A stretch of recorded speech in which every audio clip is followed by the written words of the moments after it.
अब आज हम आपकी मुलाकात कराने जा रहे हैं डॉक्टर चटर्जी से, जो बताएंगे 60 साल के बाद आदमी को कैसे लाइफस्टाइल करना चाहिए और मेडिसिन से कैसे दूर रहें और कितनी मेडिसिन लें, इसके बारे में हम नॉलेज देंगे डॉक्टर चटर्जी। चलिए सुनते हैं उनके बारे में। इंडिपेंडेंस डे में हमें ये सोचना चाहिए कि हमें बीमारी से आज़ादी कैसे मिले, because most of you are in that age group. मैं अपना परिचय बताता हूँ। मैंने जीरियाट्रिक मेडिसिन में एमडी किया, वो मद्रास मेडिकल कॉलेज चेन्नई से। जीरियाट्रिक मेडिसिन तब सिर्फ वहीं पे होता था। उसके बाद मैं कुछ दिन बाहर था, फिर मैं एम्स न्यू दिल्ली आके ज्वाइन किया और न्यू दिल्ली एम्स में मैं 15 साल 2010 से 2025 तक काम किया।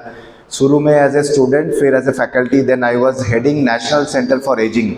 आई डोंट नो, आप में से कोई शायद गए भी होंगे उधर। National centre of ageing for ageing जो एम्स के अंदर एक बिल्डिंग है, जो कि 200 बेडेड सीनियर सिटीजन की अस्पताल है, उसका मैं एडिशनल मेडिकल सुपरिटेंडेंट था। उसके बाद मैं अपोलो ज्वाइन किया। मैं अपोलो का जेरियाट्रिक मेडिसिन और लॉन्जेविटी साइंस जो है इसका कंट्री हेड हूँ। सो आज मुझे अभी मुंबई जाना है, इसके बाद एक लॉन्जेविटी कॉन्फ्रेंस हो रहा है। तो I will not speak much, 30 minutes I will take, but मुझे लगता है आपको ये इन्फॉर्मेशन काफ़ी इंपॉर्टेंट है आपके लिए। मुझे लगता है मेरे पहले आप लोग जेरियाट्रिक मेडिसिन सुने भी नहीं होंगे। किसी ने सुने हो यहाँ पे जेरियाट्रिक मेडिसिन? सुने हो? अच्छा, सर ने सुना है, आपने सुने हो, बढ़िया बढ़िया बढ़िया, चलो अच्छी बात है। कुछ लोग तो सुने हैं। जेरियाट्रिक मेडिसिन हम लोग डील करते हैं आपके हेड टू फुट, सभी बोल सकते हो इसको। मैं और सिंप्लीफाई तरीके में बताता हूँ लोगों को। हम पुराने गाड़ी की मैकेनिक है, तो जैसे पुरानी गाड़ी आती है उसके साउंड वगैरह सुन के हम बताते हैं ना कि मैकेनिक, कि भाई इंजन में प्रॉब्लम है, ब्रेक में प्रॉब्लम है, ऐसे ही हमारा काम है। तो हेड टू फुट सारे कुछ असेस करते हैं हमारे पास पेशेंट आने के बाद, और उसके बाद एक minimum medicine and maximum lifestyle के ऊपर बात करते हैं, ताकि आपका हेल्थ अच्छा रहे और आपको अपोलो या एम्स कम जाना पड़े। तो आप लोगों को क्या लगता है, आपके उम्र में सबसे ज्यादा इंपॉर्टेंट हेल्थ इशू क्या है?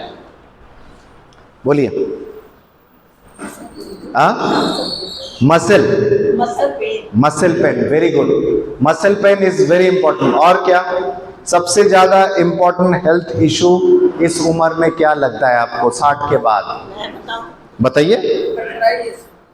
Blood pressure and lack of sodium is there. Blood pressure, lack of sodium, arthritis. आप लोग कुछ नहीं बोलेंगे, आपको कोई बीमारी नहीं है? Memory, okay. और कुछ? मसल लॉस बोल दिया। और कुछ? आई साइट। मैं आपको बता दूं, एक ही आंसर होगा, ठीक है? एक ही आंसर होगा, उनको कोई प्राइज नहीं मिलेगा। तो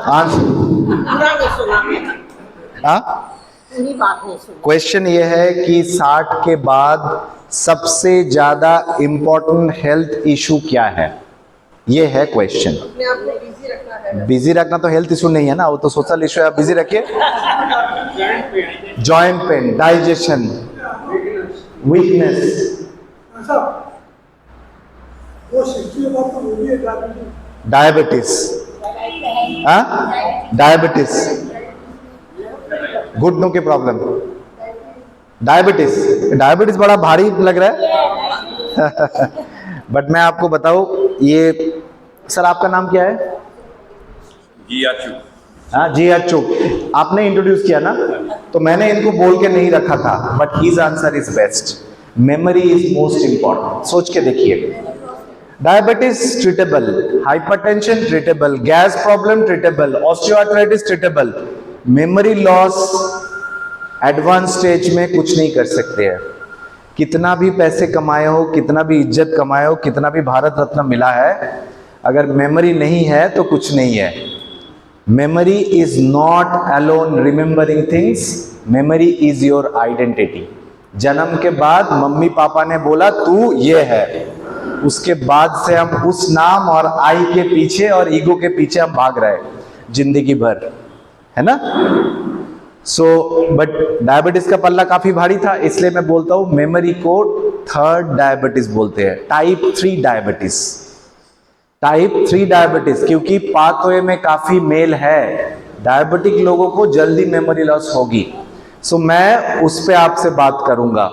तो मेरे क्लिनिक में अपोलो में, मैं अपोलो मेन अपोलो में बैठता हूँ, एक चिराग एनक्लेव में छोटी सी अपोलो है स्पेक्ट्रा, वहां पे बैठता हूँ, नोएडा में हफ्ते में एक दिन बैठता हूँ, गुड़गांव में हफ्ते में एक दिन बैठता हूँ, क्योंकि गुड़गांव में भी है और बीच बीच में इधर उधर ट्रेवल करते रहते हैं।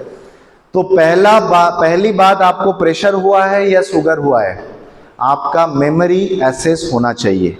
और मेमोरी असेसमेंट में, मेमोरी में अगर अर्ली लॉस है, that is totally reversible now. Moderate stage में भी रिवर्सेबल है, काफी एडवांस स्टेज में ज्यादा कुछ करना मुश्किल है, but still we can treat. मैं आपको बता दूं, memory loss can also be manage, care and treated, क्योंकि हम पूरा डिपेंडेंट हो जाता है ना एडवांस स्टेज में जाते हैं। दूसरा किसी ने कहा था muscle weakness, so second M is muscle. Muscle को लॉन्जिविटी इंजन कहते हैं। मसल के बगैर यहाँ पे आके आप रह नहीं सकते, बैठ नहीं सकते। बंटी अपने बबली के बगैर गाना गा सकती है, लेकिन थ्रोट के मसल के बगैर गाना नहीं गा सकती है ना बंटी? तो उन्होंने देखो गाना गाया मसल को लेके, चलना है मसल चाहिए। उससे भी ज्यादा इंपॉर्टेंट एक है, वो है mood. So memory, mood and muscle. Mood मतलब क्या है? मैं कैसा हूं, आज मेरा मन उदास है, मुझे जीने का इच्छा नहीं हो रहा है। सास बोलता है बहू और देखभाल नहीं करती है, अब तो मुझे जाना चाहिए। पापा बोलते हैं बेटा तो बातचीत पूछता नहीं है, अब तो जाने का टाइम हो गया। All are the features of depression. So अब मेमोरी और mood, 80% memory loss early stage में डायग्नोसिस नहीं होती है। आप में से कितने डॉक्टर के पास गए हो अभी तक? हाथ उठाओ, हाथ उठाओ किसने एक भी डॉक्टर के पास अभी तक नहीं गए हो जिंदगी में? ऐसा कोई है? नहीं है। इसके मतलब सबने डॉक्टर के पास गए हो। अब उस डॉक्टर में से कितने लोग आपका मेमोरी, मूड और मसल असेस किया है? हाथ उठाओ। नहीं किया ना? So that is geriatric medicine. इसलिए आपको मुझे सुनना है, और इसलिए आप मुझे वैल्यू दोगे। नेट पे डाल लेना मेरा नाम, एक ललन टॉप में मेरा पॉडकास्ट है 1 घंटे का। ललन टॉप सुने हो? एक यूट्यूब चैनल है, ठीक है, Lallantop with doctor Prasoon Chatterjee. डाल लेना, 1 घंटे का है, रिवीजन हो जाएगा। वही बात मैं यहाँ पे भी करूंगा जल्दी जल्दी। सो मेमोरी हो गया, मूड हो गया, मसल हो गया। Fourth M is your gut microbiome. सुने हो नाम? पेट, गट माइक्रोबियम। हमारा पेट के अंदर एक नहीं, दो नहीं, 100 ट्रिलियन बैक्टीरिया, फंगस, वायरस है। 100 ट्रिलियन, इसे हम बोलते हैं गट माइक्रोबियम। जितना ज्यादा इंडाइजेशन, गैस की गोली, constipation, inflammatory bowel disease, irritable bowel syndrome, even memory loss, muscle loss, immune system loss is connected with gut microbiome. देखो, आपके पेट के अंदर, आपके कोलोन के अंदर 100 ट्रिलियन कीटाणु बैठा है, आपको पता भी नहीं है, और आप उनको रोज टॉर्चर करते हो। कैसे करते हो? जब आप चीनी खाते हो टॉर्चर करते हो, जब आप पकोड़ा खाते हो टॉर्चर करते हो, जब आप पैंटोप्राजोल, ओमिप्राजोल, जेलुसिल, पुदीनहरा खाते हो तो टॉर्चर करते हो, जब पेन किलर खाते हो तो टॉर्चर करते हो, जब स्ट्रेस लेते हो तो टॉर्चर करते हो, जब सोते नहीं हो तो टॉर्चर करते हो, जब लेट खाते हो तो भी टॉर्चर करते हो। समझे? इसको पढ़ना, मैं और भी बाद में बताऊंगा इसको हमें कैसे ठीक रखना है। सो चौथी एम हो गया। अब मुझे मेरे साथ बोलेंगे, क्या क्या बोला मैंने? Memory, mood, muscle, microbiome. याद रहेगा? अगले बार कोई भी डॉक्टर के पास जाओ, पूछिएगा जरूर कि ये पूछा है डॉक्टर चटर्जी ने। अगर वो नहीं एसेस करता है तब तो आपको मेरे पास आना है।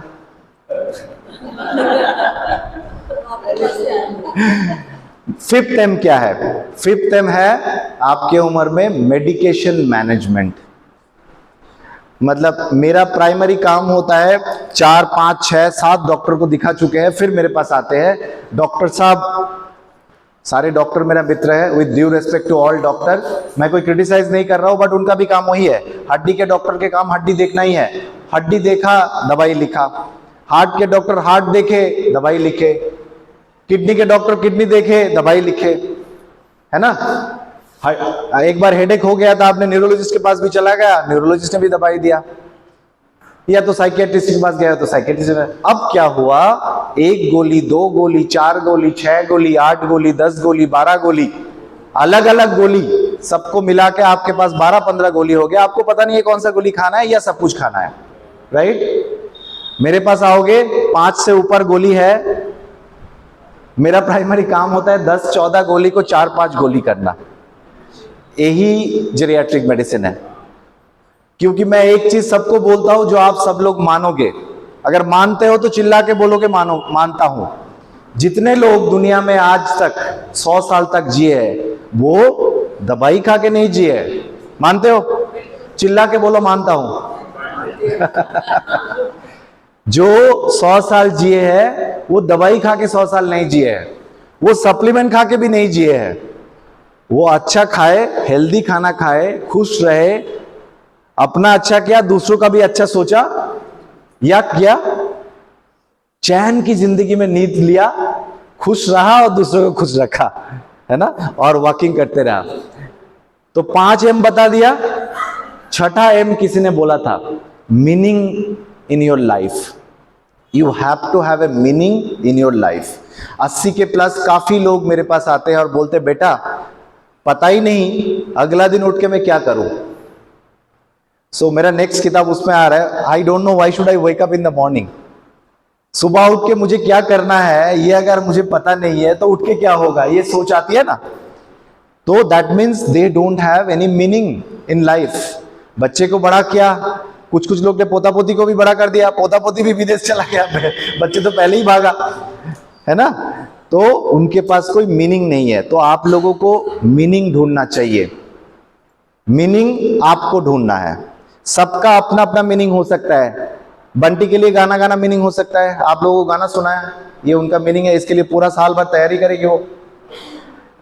किसी के लिए और कुछ हो सकता है, ठीक है। मैं एक सिस्टम क्रिएट किया हूं, मैं एक एनजीओ भी चलाता हूं, उसका नाम है हेल्दी एजिंग इंडिया, जिसके तहत हम लोग क्या करते हैं, रिटायर्ड एल्डरली को झारखंड में उनके घर के बगल में सरकारी स्कूल में पढ़ाने के लिए भेजते हैं। तो उनको मीनिंग मिल रहा है। जो पीछे हुए बच्चे जिसको 2+2 4 नहीं करना आता है, उनको पढ़ाना काफी कठिन है ना।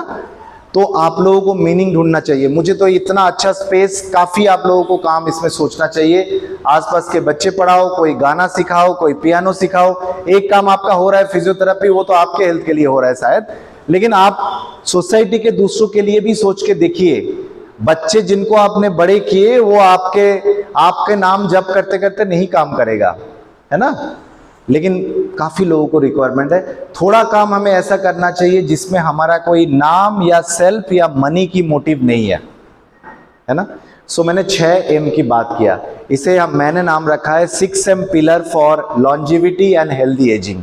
इसके बगैर आपके पास कुछ नहीं है। ये 6 M अगर आपका ठीक नहीं है, you can not have healthy ageing. Pressure है, इलाज हो जाएगा। शुगर है, इलाज हो जाएगा। हार्ट में एक अटैक आया, ये अपोलो वाले आपको मरने नहीं देंगे। बोलेंगे भाई एम्बुलेंस भेज दिया, आओ एंजियोप्लास्टी कर लेते हैं, है ना।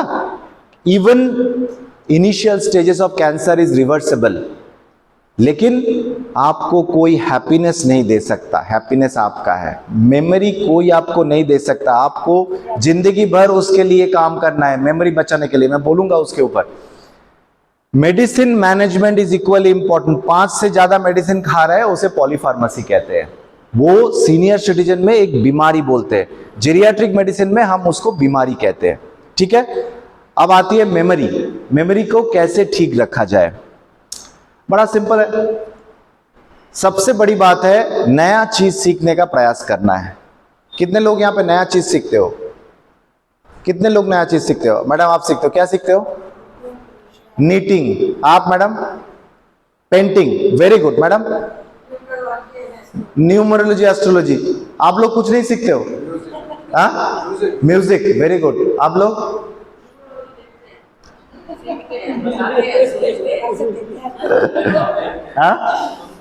सुनते और देखने से मैं आपको बता दूं जानकारी के लिए, उससे नया लर्निंग नहीं होती है, ठीक है। सास बहू की झगड़ा नया लर्निंग नहीं है। किताब पढ़ना नया लर्निंग नहीं है। रीडिंग से नहीं Can follow. हाँ, reading is a habit, reading is good habit, reading we should continue definitely, रोज 15 मिनट का पढ़िए, बट वो नया लर्निंग नहीं है। Learning new language is a new learning. क्यों? क्योंकि हम ब्रेन को स्ट्रेच कर रहा है। जो मुझे आता नहीं है, मैं जब सीख रहा हूं तो मैं नया नया नर्व जनरेट कर रहा हूं, इसे न्यूरोजेनेसिस कहते हैं। मैं सबको बोलता हूं पियानो सीखिए। Piano is one of the finest and most difficult things to learn. Piano में हम दोनों हाथ को यूज करते हैं, राइट? आप सोच के देखिए, fine movement of left hand if you are a right handed person is very rare, करते ही नहीं है।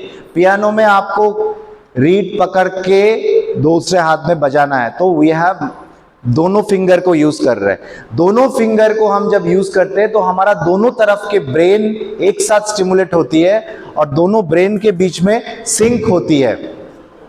सो दोनों तरफ हमें दोनों उंगली को बजाना है।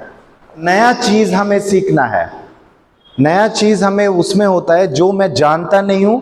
अगर मुझे पियानो नहीं आता है, मैं सीख रहा हूं, वो मेरे लिए कठिन है, उसको मैं बार बार प्रयास कर रहा हूं, तो मैं ब्रेन को स्ट्रेच कर रहा हूं। That is called new learning. मुझे अगर संस्कृत लैंग्वेज नहीं आता है, मैं उसको सीख रहा हूं, तो वो मेरे लिए नया लर्निंग है। मुझे पेंटिंग नहीं आता है, मैं सीख रहा हूं, नया लर्निंग है। So please learn something new. उसी से हमारा ब्रेन में नया नया नर्व रीजनरेट करेगा। पहले हम बोलते थे ब्रेन का नर्व नया नहीं बन सकती है, but it is not true, नया नर्व भी बन सकती है। That is the way. ठीक है? सो एक हो गया, हमें नया चीज सीखना है। और ओल्ड एज का डेफिनेशन क्या है? ओल्ड एज का डेफिनेशन 60 प्लस 70 प्लस 80 प्लस नहीं है। ओल्ड एज का डेफिनेशन है जिस दिन आपने नया चीज सीखना छोड़ दिया, उसी को हम ओल्ड एज कहते हैं। सो एक होता है ना, हमें सब पता है, हमें सब पता है आ गया तो मेमोरी में हम कुछ नहीं कर सकते, मेमोरी को हमें इंपॉर्टेंट। फिर आपका sleep is the next important thing. 7 से 8 घंटा हमें आराम से सोना है। एक होता है डीप स्लीप, आएगी नींद, नहीं आएगी तो आपको मेरे से बात करना है। सो 7 से 8 घंटा हमें आराम से सोना है और उसमें डीप स्लीप होना जरूरी है। डीप स्लीप मतलब जिस स्लीप में हम सपना नहीं देखते, अगर देखते भी है तो भूल जाते हैं। जो सपना आपको याद रह रहे वो डीप स्लीप नहीं है। सो रिमेंबर, आप कुछ भी करो, 7 से 8 घंटा सोना जरूरी है। स्टडी अभी कह रहा है हमारे देश में 30 से 60 साल के बीच में जो है, जिसमें मैं भी हूं, almost 60% of them are not having adequate sleep. इसलिए सुबह उठ के भी हमें फ्रेश नहीं लगते हैं। इसे बोलते हैं स्लीप डेट, स्लीप का उधारी हो रहा है। अब सोचिए, रोज अगर हम 2 घंटा कम सोते हैं और 7 दिन बाद आपका 14 घंटे का स्लीप का उधारी होते हैं, ऐसे करते करते 5 साल अगर हम करते हैं तो 5 से 10 साल जो लोग कम सोते हैं उनका हेल्दी लाइफ स्पैन, मतलब बीमारी के बगैर जिंदगी 5 साल कम हो जाती है और मेमोरी भी काफी दिक्कत होगी। डीप स्लीप में हमारा ब्रेन के अंदर जो कचरा पैदा होता है वो साफ होती है। ठीक है? सो दूसरा चीज, अच्छे आराम से सोना है। तीसरा आपका खान पान। खान पान की बात मैं गट माइक्रोबियम के साथ बोलूंगा। चौथी है अपना स्ट्रेस मैनेज करना, क्योंकि आप सोच के देखेंगे 1 in a million चांस चीज हम बदल सकते हैं, बाकी कुछ भी हमारे हाथ में नहीं है। मेरा बेटी है 10 साल की, मेरा बेटा है 14 साल के, मैं उनको भी कुछ बोल सकता हूँ लेकिन उनका चेंजेस मैं नहीं कर सकता। Forget about any other age group, right? तो हमारे हाथ में जब जब कुछ है नहीं, तो स्ट्रेस को हमें उस हिसाब से हैंडल करना चाहिए। एवरी स्ट्रेस इवेंट आपको डिप्रेशन की तरफ धकेल रहा है। एवरी स्ट्रेस इवेंट, आपके एज में बोल रहा हूं, स्पेशली मेमोरी लॉस की तरफ आप जा रहे हो। सो स्ट्रेस को मैनेज करना है, घर के अंदर, घर के बाहर। तो हमने बोल दिया ये सब चीज। और next most important thing is exercise. Best exercise for memory is simple walking, जो हम सब लोग करते हैं। सब लोग करते हो? सब लोगों को वॉकिंग करना चाहिए। डोंट काउंट द स्टेप, वो सब भूल जाइए। You don't require a fancy watch, just walk for walk. आराम से वॉक करिए, कम से कम 30 मिनट वॉक करिए। अगर समय नहीं है आपके पास, हर खाना खाने के बाद 10 मिनट वॉक करिए तो भी 30 मिनट हो जाएगा। अच्छे चीज का कंपाउंडिंग होता है। कंपाउंडिंग आपने सुने हैं? जैसे एसआईपी कितने लोग ने सुने हो? एसआईपी सुने हो ना? जिसने नहीं सुना हो हाथ उठाओ। ऐसे कोई है जिस एसआईपी नहीं सुना है? अरे आप लोग लक्ष्मी जी हो, आपको एसआईपी नहीं पता है? हर महीने 500 रुपया डालना होता है, फिर एक दिन 5 करोड़ हो जाता है। वैसे रोज अगर आप 30 मिनट वॉक करते हो हर खाना खाने के 10 मिनट बाद, तो साल में आप ऑलमोस्ट 180 घंटा वॉक कर लेते हो और उसका हर साल कंपाउंडिंग होते रहती है। मेरे पास ऐसा कोई हेल्दी 80 प्लस नहीं आया अभी तक। लास्ट 20 साल में ऑलमोस्ट 2 लाख सीनियर सिटीजन से मैंने बात किया या देखा, ऐसे कोई सीनियर सिटीजन नहीं है जो हेल्दी है और लास्ट 30 साल से वॉक नहीं कर रहा है। So walking is a must. Heart की बीमारी हो, घुटनों की बीमारी हो, स्पीड अलग हो सकती है लेकिन चलना है। Same is for mood. Memory हो गया, सेकंड इज मूड। मूड को अच्छा रखना आपकी जिम्मेदारी है। अगर आपको हो रहा है या घर में कोई है जो अपने में ज्यादा रह रहा है, बात नहीं कर रहा है, उनको फीलिंग हो रहा है जी के क्या फायदा है, मुझे जीने का मकसद नहीं दिख रहा है, तो you must consult a psychiatrist और जीरियाट्रिशियन। हमारे पास भी आ सकते हैं, साइकियाट्रिस्ट के पास भी जा सकते हैं। डिटेल एसेस करके इलाज कराइए। डिप्रेशन इज एज बैड और मोर बैड एज डायबिटीज। जिसको लेके आप लोग डरते हो वो ट्रीटेबल है, जिसको लेके डर नहीं रहे हो वो ज्यादा खतरनाक है। तीसरा है आपका मसल। मसल को हमें ठीक रखना है। मसल का खाना है प्रोटीन, मसल का एनर्जी है रेजिस्टिव एक्सरसाइज। वॉकिंग तो हो गया। What is resistive exercise? कोई बोल पाएगा रेजिस्टिव एक्सरसाइज क्या है? एकदम आपका फेस देख के मुझे समझ में आ गया, आप जानते हो। जो जिम में जाके करते हैं उसे हम रेजिस्टिव एक्सरसाइज बोलते हैं। जिम में ना जाओ कोई बात नहीं, अब बैठे हैं, एक बार खड़ा हो जाइए। सब लोग खड़े हो जाइए। मैडम के रेस्पेक्ट में खड़े हो जाइए, सब लोग खड़े हो जाइए। अब फिर बैठिए, अब फिर खड़ा हो जाइए। करते हैं 10 बार करते हैं। एक करिए करिए करिए, 1 2 3 4 5 6 7 8 9 10। बस 10 बार सुबह, 10 बार शाम को। हो गए आपके रेजिस्टिव एक्सरसाइज पैर का नीचे का, हो गया ना? कर सकते हैं सब लोग, करिए। तो मसल का एक्सरसाइज, तो आपका वो जो बैलेंस प्रॉब्लम इस एज में जाके होता है ना, वो हमारा पैर का मसल वीक हो जाता है। इसे मेडिकली सार्कोपेनिया बोलते हैं, ठीक है। और मसल का खाना है प्रोटीन। जो वेजिटेरियन है उनके लिए बेसन, सूजी, सत्तू, स्प्राउट्स, दाल, पनीर, सोयाबीन, इसमें आपका प्रोटीन है। नॉन वेजिटेरियन लोगों को प्रोटीन ही प्रोटीन है। एगिटेरियन हो तो एग वाइट जरूर खाना। खान पान में मैं फिर बोलूंगा, that is very important. Muscle हो गया। अपर लिम के लिए आपको जिम में जाने की जरूरत नहीं है, बगल में फिजियोथेरेपी से इनसे पूछ लीजिएगा। पीला कलर का एक थेराबैंड आता है, उसको आप ऐसे स्ट्रेचिंग करेंगे तो हो जाएगा। लेटे लेटे दोनों पैर को उठाएंगे तो बैक का मसल का हो गया। बहुत सिंपल चीज। God has given us a great machine. मैं सबको बोलता हूं, मर्सिडीज बेंज कार सबको दिया है, कैसे मेंटेन करोगे ये पूरा आपके हाथ में है। तो मसल हो गया, मेमोरी हो गया, मूड हो गया। अब माइक्रोबायोम, मैंने बोला 100 ट्रिलियन कीटाणु है हमारे पेट के अंदर। उसको जैसे प्रेगनेंसी में अपने बच्चे को पाले हो वैसे उनको पालना है। उनका खाना है सड़ा हुआ खाना, फर्मेंटेड चीज उनका खाना। तो दही सबको खाना है। सब लोग दही लेते हैं, हाथ उठाइए। कौन दही कौन नहीं लेते, हाथ उठाइए। ये मेल तरफ से सब लोग लेते हैं दही। सो दही हमारा बहुत नेचुरल अच्छा खाना है, वो हमारा माइक्रोबियम का भी खाना है। और दिन में एक बार प्रयास करके, कष्ट करके बॉयल वेजिटेबल्स एक बार खा लीजिए, जिसमें सारे वेजिटेबल डालिए, और अच्छा लगे ना लगे डॉक्टर चैटर्जी का दवाई समझ के खा लीजिए, ठीक है। ये दोनों हमारा माइक्रोबियम का खाना है।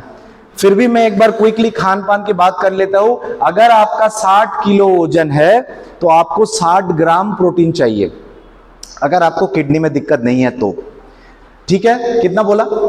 अगर 60 ग्राम वजन है, 60 केजी वेट है, तो 60 ग्राम प्रोटीन चाहिए। काफी ज्यादा प्रोटीन है। चैट जीपीटी गूगल कर लीजिएगा, प्रोटीन का हिसाब कोई भी बता देगा।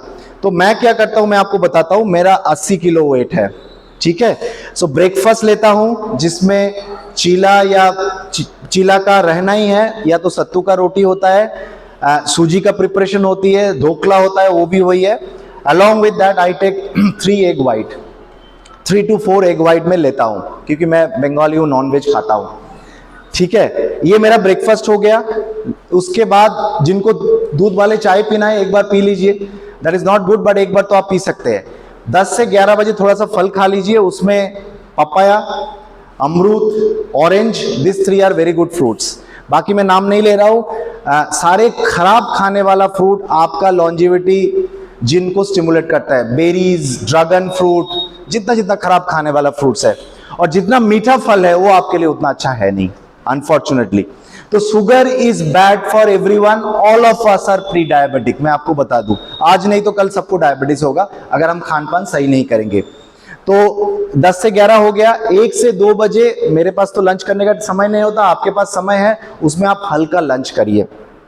बॉइल्ड वेजिटेबल्स 1 कटोरी, बड़ा कटोरी का बॉइल्ड वेजिटेबल्स लीजिए, ऊपर से नमक तेल दे के करिए।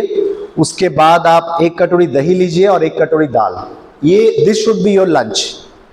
एग्री नहीं करोगे, समझ रहे हो? So this should be your lunch. तब भी आप कैलोरी को भी बैलेंस करोगे। अगर हम 1 से 2 बजे ये खाना खाते हैं तो 6 बजे आपको भूख लगेगा ही लगेगा, क्योंकि हमने पेट को हल्का रखा। सो 6 बजे you should take up full meal, जिसमें राइस, अगर राइस लेते हो हम बंगाली जैसे, तो rice should be prepared in the morning. सुबह पका हुआ राइस शाम को खाना है। रोटी लेते हो तो 2 फुल्का रोटी। एक दिन में राइस और रोटी दोनों नहीं लेना है, कभी भी नहीं लेना है, ठीक है। आपको शुगर है या ना है कोई फर्क नहीं पड़ता। फिर से दाल लिया। वेजिटेरियन लोग पनीर या सोयाबीन का या मशरूम का कोई प्रिपरेशन लेंगे, क्योंकि उसमें फिर से प्रोटीन मिल जाती है। हम नॉनवेज खाते हैं तो बीच बीच में हम चिकन और फिश खा लेते हैं, ठीक है। 6 बजे के बाद हमें आइडियली खाना कुछ नहीं खाना चाहिए।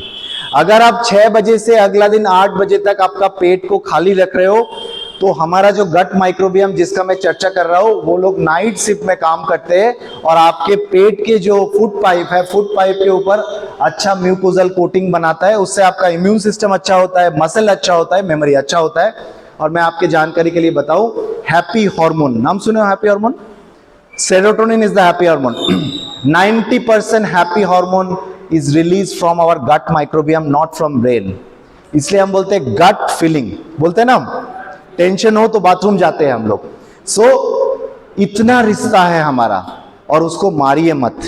आपको मैं और एक स्टडी बताता हूँ। रिसेंटली एक स्पेन के एक माताजी, Mrs Maria, she died last year, 117 साल के उम्र में। तो उनके स्टूल मेटाजिनोमिक्स, आप अगर मेरे पास आते हो, मैं स्टूल मेटाजिनोमिक्स सबका कराता हूं जिनका ये गैस का प्रॉब्लम है मोस्टली, एंड फिर मैं कस्टमाइज डाइट लिखता हूं और उनको प्रोबायोटिक भी जो लेना है बताते हैं। तो उनका स्टूल का जांच करके देखा गया, जो कीटाणु है उनमें, उसे बिफिडोबैक्टीरियम बोलते हैं और लैक्टोबैसिलस, जो कि बच्चे में सबसे ज्यादा मिलता है। तो सोचो 100 साल तक उन्होंने बच्चे वाला कीटाणु को होल्ड करके रखा है, और जो जितने लोग बीमार पड़ रहे हैं उनका उम्र के साथ साथ ये 100 ट्रिलियन माइकोबैक्टीरिया जो है ये धीरे धीरे घटते जाता है, और उनमें डाइवर्सिटी ऑफ पॉपुलेशन जैसे होता है वो भी खत्म हो जाता है। तो खत्म क्या करते हैं, मैंने फिर बोल रहा हूं, गैस की गोली नहीं लेनी है। Pantoprazole, omeprazole, ranitidine, famotidine over the counter मिल जाते हैं, आप भर भर के खाते हो। अरे आज तो गैस हुआ है, दवाई खा लिया, सब लोग खाते हैं। क्लोनाजिपम, अल्प्राजोलम, नींद की गोली नहीं खानी है। पेन किलर जितना भी ऐड आता है, सेरिडोन से लेके सब कुछ, निमेसुलाइड, सब आपके गट माइक्रोबियम को खत्म कर रहा है। एंटीबायोटिक भी कर रहा है, स्टैटिन भी करती है, जो आप हार्ट प्रोटेक्शन के लिए खाते हो, सालों साल चल रहा है ना, तो वो आपका गट माइक्रोबियम को खत्म कर रहा है। माइक्रोबियम हो गया, खान पान बता दिया, फॉलो कर पाओगे? फॉलो कर लोगे तो वेट कम हो जाएगा, हैप्पीनेस बढ़ जाएगा, और मेरे जैसे यंग हो जाओगे, ठीक है। सो माइक्रोबियम मैंने बता दिया। Next is medication management. अगले बार जो भी डॉक्टर के पास जाओगे, it is your right to ask the doctor, doctor कितना भी बिजी क्यों ना हो, आपने पैसा देके दिखाते हो ना, और सरकारी डॉक्टर पैसा मिल रहे हो उनको टैक्स पेयर मनी से, आप ही के पैसे से हमें तनख्वाह मिलता है जो सरकारी डॉक्टर है, राइट? आपको डॉक्टर साहब से पूछना है, डॉक्टर साहब क्या ये दवाई जरूरी है, किस लिए जरूरी है, इसका काम क्या है?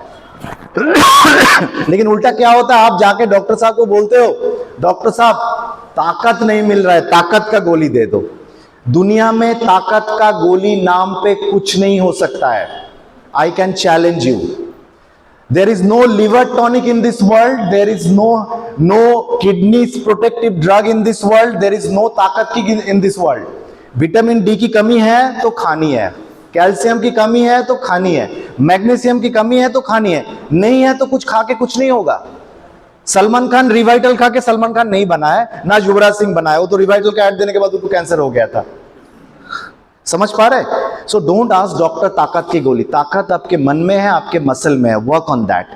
Last, so medication management is very important. अगर आप 5 से ज्यादा गोली खा रहे हो, you must go and meet your doctor and say, doctor साहब कौन सा गोली मैं बंद कर सकता हूं?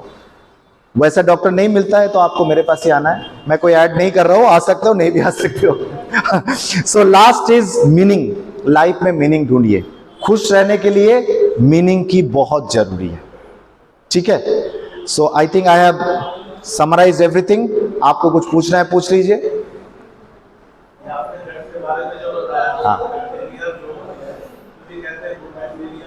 Yes, so good bacteria bad bacteria का मिला जुला होता है। जैसे एक फ्लावर वास में तरह तरह के फूल होता है, किसी का अच्छा सुगंध है, किसी का स्मेल नहीं है, वैसे कुछ गुड बाग है, कुछ बैड बाग है, तो उसका एक बैलेंस संतुलन बना रहता है।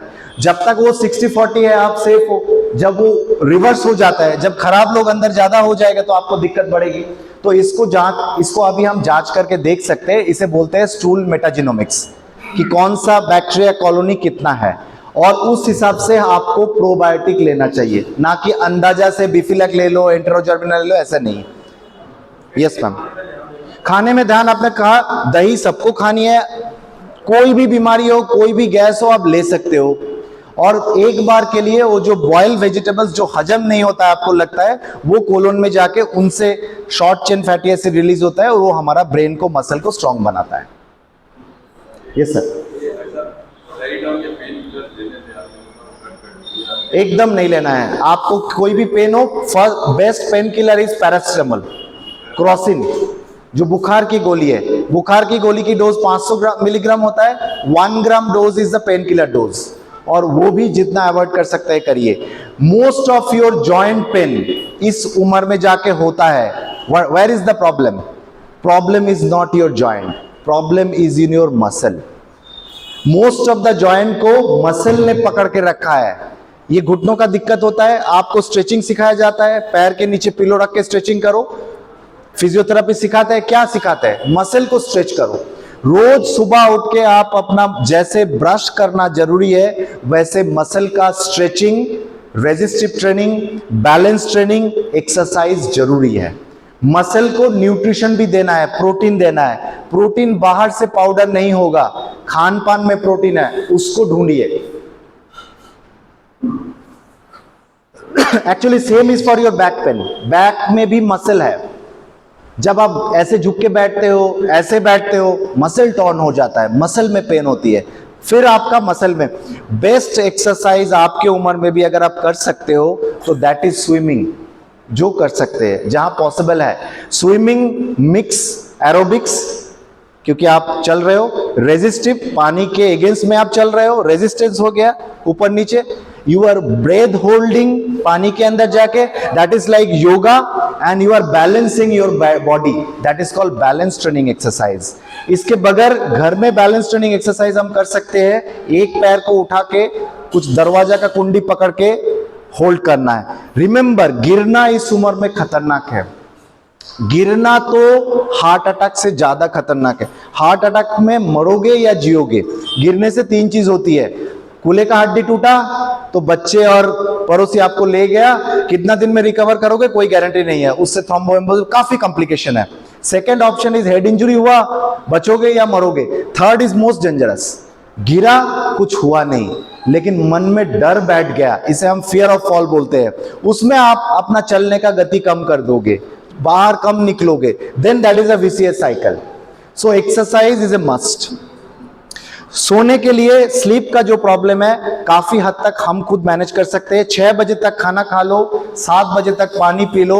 मेल में जो प्रोस्टेट प्रॉब्लम होता है, बार बार बाथरूम जाने के लिए जो उठना पड़ता है, अगर आप 7 बजे पानी पीते हो, 10 बजे सोने जाते हो, 3-4 बार सोने से पहले बाथरूम चले जाओ, ब्लैडर को खाली करना है ना। It is true for all of you also. Female में ब्लैडर कम छोटी होती है, इनका ब्लैडर वीक होता है, ऑब्स्ट्रक्शन होता है। सो दोनों के लिए 6 बजे खाना खाना है और सो जाना है। रात को रील देखना बंद करो 8 बजे के बाद, और सास बहू शाम को झगड़ा ना करे, दिन में कर ले जितना कर सकते हैं, है ना। तो रात को झगड़ा करोगे, मन शांत नहीं रहेगा, है ना। और आप लोगों को बताऊं, मेरे पास आजकल पेशेंट आ रहे हैं कि 1 बजे तक मोबाइल पे रहते हैं, फेसबुक में रहते हैं। तो आप थोड़ा फिजिकल रहिए ना। अभी भी मुझे लगता है बात करते करते काफी लोग मोबाइल देख रहे हैं। आजकल तो ऐसा हुआ है, दोस्तों को घर में बुलाते हैं, खाना परोसते हैं, और वो मोबाइल में लग जाता है, हम भी मोबाइल में लग जाते हैं। ये हालत है। So please be careful. और रील तो नहीं देखना है, मेरा भी काफी रील आता है, मत देखना, पूरा वीडियो देखना।